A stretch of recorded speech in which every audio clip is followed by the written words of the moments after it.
What ever it may be. కానీ ఆయన పాకిస్తాన్ రక్షణ శాఖ మంత్రి, డిఫెన్స్ మినిస్టర్ వ్యాఖ్య కాబట్టి న్యాచురల్ గానే కొంత అట్రాక్షన్ రావడం సహజం. ఒకవేళ తాగి మాట్లాడినా లేకపోతే ఇంకోటి చేసినా కానీ బట్ ఇచ్చే స్టేట్మెంట్ కి అయితే వాల్యూ ఉంటుంది కదా. సో ఇప్పుడు డొనాల్డ్ ట్రంప్ గురించి కూడా మనం నెక్స్ట్ టాపిక్ మాట్లాడాలి. యాక్చువల్లీ డొనాల్డ్ ట్రంప్ కూడా చేస్తున్న ట్వీట్స్ కి ఆయన మాట్లాడుతున్న మాటలకి అర్థం కూడా ఉండదు. ఒక్కోసారి చాలా డిఫరెన్స్ ఉంటుంది. ఇవాళ మాట్లాడింది రేపు ఆయన కాంట్రడిక్ట్ చేస్తుంటారు. అదే కోవలో ఈవెన్ ఖ్వాజా ఆసిఫ్ ఉండవచ్చు కాక. బట్ మీరు అన్నట్టుగా కరెక్ట్. ఇప్పుడు ఖ్వాజా ఆసిఫ్ మొన్న మధ్యనే పార్లమెంట్ లో చేసిన వ్యాఖ్యలు కూడా మనకు తెలుసు. అనేక సార్లు ఆయన మాట్లాడుతున్నాడు, మేము ఆల్మోస్ట్ బయట దేశాలకు వెళ్ళి అడుక్కునే పరిస్థితి వస్తుందని చెప్పిన సందర్భాలు, అసలు మనం మొత్తం పాకిస్తాన్ రిలవెన్సే పోయింది ఇంటర్నేషనల్ మార్కెట్ లో అన్న సందర్భాలు ఉన్నాయి. సో ఇప్పుడు డిఫెన్స్ మినిస్టర్ గా ఉన్న ఖ్వాజా ఆసిఫ్ ఇప్పుడు ఏం చేస్తారంటే, బేసికల్లీ పాకిస్తాన్ ఏం చేస్తుందో చెప్తాను. ఇండస్ వాటర్ ట్రీటీని మనం సస్పెండ్ చేసిన తర్వాత, సింధు జలాల ఒప్పందాన్ని మనం రద్దు చేశాము ఆపరేషన్ సింధూర్ కి ముందు, అంటే పహల్గామ్ అటాక్ జరిగిన తర్వాత. సో ఆ సింధు జలాల ఒప్పందాన్ని రద్దు చేసిన తర్వాత ఇప్పటికీ వాళ్లకు నిజానికి నీళ్లు దొరకట్లే. చాలా కష్టమైన పరిస్థితి. బికాస్ సింధు నది మీదనే ఆ మొత్తం ఆల్మోస్ట్ పంజాబ్ గానీ ఇటు కరాచీ ఈ రీజన్ అంతా కూడా ఆధారపడి ఉంటుంది, బ్యాంక్ అయి ఉంది. సో వాళ్ళకి కావాల్సినటువంటి నీళ్లు రాని పరిస్థితుల్లో చాలా ఇబ్బందులు ఎదుర్కొంటున్నటువంటి వాతావరణం ఉంది. అయితే మనం వాళ్ళకి ఇవ్వాల్సిన వాటా ఇవ్వట్లేదా అంటే ఇస్తున్నాం. మనం ఈ రోజు కూడా వాళ్ళకి ఇవ్వాల్సిన వాటా వాళ్ళకి ఇస్తున్నాం. బేసికలీ సింధు జలాల ఒప్పందాన్ని మనం రద్దు చేశాము అని ప్రకటించాం, కానీ వాళ్ళకి రావాల్సిన వాటా ఎలా ఇస్తున్నాము అని అంటే కనుక కొన్ని రోజులు మనం ఆపుతున్నాము. మనము మొన్నటి దాకా ఏం చేసామంటే దానికి సిల్ట్ ఉంటది కదా కింద ఉండేదంతా, ఆ సిల్ట్ అంతా కూడా తీసేసే ఒక ప్రయత్నం జరిగింది. డీసిల్టింగ్ ఏదో సంథింగ్ అంటారు కదా. సో డ్యామ్ లో ఉండే డీసిల్టింగ్ మొత్తం అంతా వరదల్లో వదిలేసాం కొన్ని రోజులు. వాళ్ళకి అవసరం ఉన్నప్పుడు మనం ఆపుతున్నాం, వాళ్ళకి అవసరం లేనప్పుడు వదిలేస్తున్నాం. సో దీంతో పాకిస్తాన్ చాలా ఇబ్బంది పడుతుంది, ఇంబ్యాలెన్స్ అవుతుంది. మరి ఇవ్వట్లేదా అంటే మనం నీళ్లు ఇస్తున్నాం, యాజ్ పర్ రూల్ మనం ఎంత ఇవ్వాలో నీళ్లు అంత ఇస్తున్నాం. అయితే ఎప్పుడు అప్పుడు ఇవ్వట్లేదు. సో అండ్ అది కాక ఇప్పుడు కొత్తగా మోదీ ప్రభుత్వం ఏం చేసిందంటే లాస్ట్ 1 year, ఒక 6 నెలలు అవుతుంది అనుకుంటాను, ఒక ఇంకా కొంచెం హై పవర్ కమిటీ వేసుకొని వాళ్ళు ఏం చేస్తున్నారంటే సింధు నదికి సంబంధించి ఎక్కడైతే ఆ నదీ జలాల్ని వినియోగించుకునే విధంగా మనము మన అవసరాలకు తగ్గట్టుగా మన పంజాబ్ కావచ్చు, హర్యానా కావచ్చు, ఇటువైపు మళ్లించుకోవడానికి మనం కెనాల్స్ నిర్మిస్తూ ఉన్నాం. డైవర్షన్ కూడా ఆల్రెడీ మనం మొదలు పెట్టాం.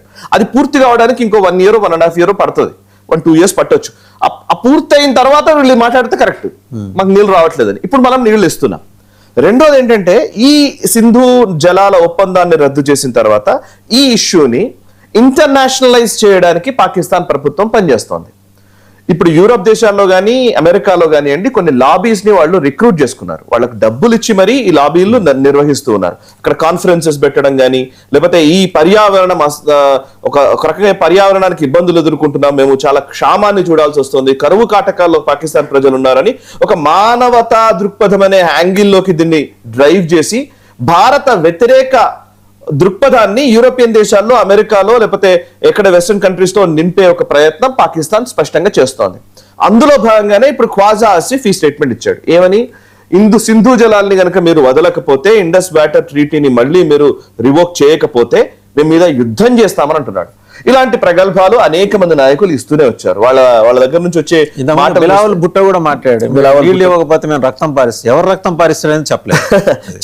చాలా మంది ఈ మాటలు మాట్లాడుతున్నారు. పార్లమెంట్ లో ఒక లేడీ పార్లమెంటరీ, ఉమెన్ పార్లమెంటరీ, ఆవిడైతే నేను ఇటుకలు పంపిస్తాను అయోధ్యకి అంది. వాళ్ళ పాకిస్తాన్ లో ఒకడు ఉంటాడు నాయకుడు, సేమ్ ఇదే ఒక మినిస్టర్ అన్నమాట. ఆ మినిస్టర్ ఏమంటాడంటే, అంటే వాళ్ళ పాకిస్తాన్ లో ఉన్న ప్రజలని కొంత సంతృప్తి పరచాలి అని అంటే భారత వ్యతిరేకత క్రియేట్ చేయాలి, వాళ్ళని సంతృప్తి పరచడం. వాడు ఒకటి మాట్లాడతాడు ఇంతకు ఎంత కామెడీ అంటే, మా దగ్గర పావు కిలో బాంబులు ఉన్నాయి అని చెప్తాడు. పావు కిలో ½ కిలో బాంబులు ఉన్నాయి అంటాడు.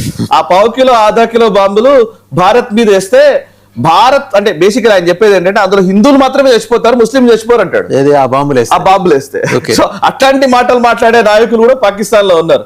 అదేదో పాకిస్తాన్ లో అంతే అనుకోని ఊరుకోవాలి. బట్ ఖ్వాజా ఆసిఫ్ స్టేట్మెంట్ అంత సింపుల్ గా తీయడానికి లేదు, ఎందుకంటే ఈజ్ డిఫెన్స్ మినిస్టర్ కాబట్టి అండి. ఇందులో ఈ మధ్య కాలంలో గత సంవత్సర కాలంలో ముఖ్యంగా ఈ ఎప్పుడైతే మన ఆపరేషన్ సింధూర్ జరిగిన తర్వాత పరిణామాలు చూస్తే, ఆపరేషన్ సింధూర్ లో చావు దెబ్బతిన్న పాకిస్తాన్, అక్కడ టెర్రరిస్టుల మీద దాడులు జరిగితే పెద్దవాళ్ళ ప్రాబ్లం లేదు, బికాస్ టెర్రర్ ఫ్యాక్టరీ అక్కడ ఉంది కాబట్టి కొంతమంది టెర్రరిస్టులు చనిపోతే ఇంకొంతమంది టెర్రరిస్టులు పుట్టిస్తారు. వాళ్ళు అక్కడ పెద్ద ప్రాబ్లం కాదు, వాళ్ళకి బ్రెయిన్ వాష్ చేసి పంపించడమే కదా. టెర్రరిస్టుల విషయంలో వాళ్ళకి ఏం సమస్య లేదు. బట్ ఏం చేశామంటే మనము వాళ్ళ మేజర్ ఇన్ఫ్రాస్ట్రక్చర్ ని కొట్టాం. ఇన్ఫ్రాస్ట్రక్చర్ ని కొట్టడంతో ఆ ఇన్ఫ్రాస్ట్రక్చర్ ని మళ్ళీ రీబిల్డ్ చేసుకోవడానికి చాలా టైం పడుతుంది. ఆవిడ నేను చెప్పాను అంటే పార్లమెంటరియన్, ఓకే, నేను అయోధ్యకి ఇటుకలు పంపిస్తాను, మా సైన్యమే నడుచుకుంటూ వస్తుంది అయోధ్య దాకా అని చెప్పి మాట్లాడింది. సో ఈ క్యారెక్టర్స్ ఇలాంటివి చాలా ఉన్నాయి అక్కడ వాళ్ళ పార్లమెంట్. అక్కడ వాళ్ళు పాకిస్తాన్ లో ఉన్న ప్రజల్ని సంతృప్తి పరచడం కోసం అంటే ఇదే పని చేస్తూనే ఉంటారు. వాళ్ళకి మేజర్ గా మిగిలింది ఏంటంటే అండి రెండే వాళ్ళకు పాకిస్తాన్ నడుస్తోందంటే 2 అంశాల మీద.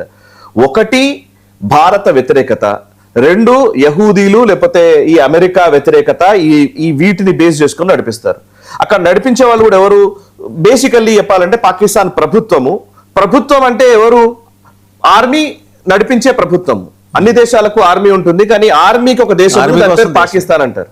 సో ఆర్మీకి దేశం ఉంది పాకిస్తాన్. సో ఆర్మీ అసీం మునీర్ నడిపిస్తాడు. అసీం మునీర్ ఏమేం చేస్తాడు?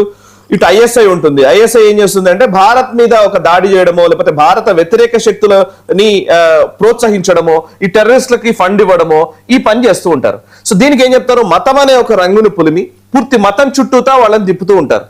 డెవలప్మెంట్, ఇన్ఫ్రాస్ట్రక్చర్ ఇవేవి వాళ్ళకి అక్కర్లేదు. ఒకవేళ అవసరమైతే కూడా వాళ్ళకు డిఫెన్స్ అవసరాల కోసమో లేకపోతే అమెరికాను విధిల్చే డబ్బులో ఇవో ఇటు సౌదీ అరేబియా నుంచో లేకపోతే యూరప్ కంట్రీస్ నుంచో డబ్బులు తీసుకుంటారు. దేనికోసం తీసుకుంటారు అంటే ఈ టెర్రరిస్ట్ల పేరు చెప్పే తీసుకుంటారు. మీకు అల్ఖైదా మీ మీద దాడి చేయకుండా ఉండాలంటే మేము మధ్యలో ఉండాలి, మమ్మల్ని మీరు బాగా చూసుకోవాలి, లేకపోతే మీరు పర్టికులర్లీ ఆ తాలిబాన్లు మీ మీదకి రాకుండా ఉండాలంటే మేము అడ్డుకుంటాము, సో మా కోసం డబ్బులు ఇవ్వండి. ఎట్లా ఉంటదంటే ఇంకో ఎవడో గుండా ఉంటాడు,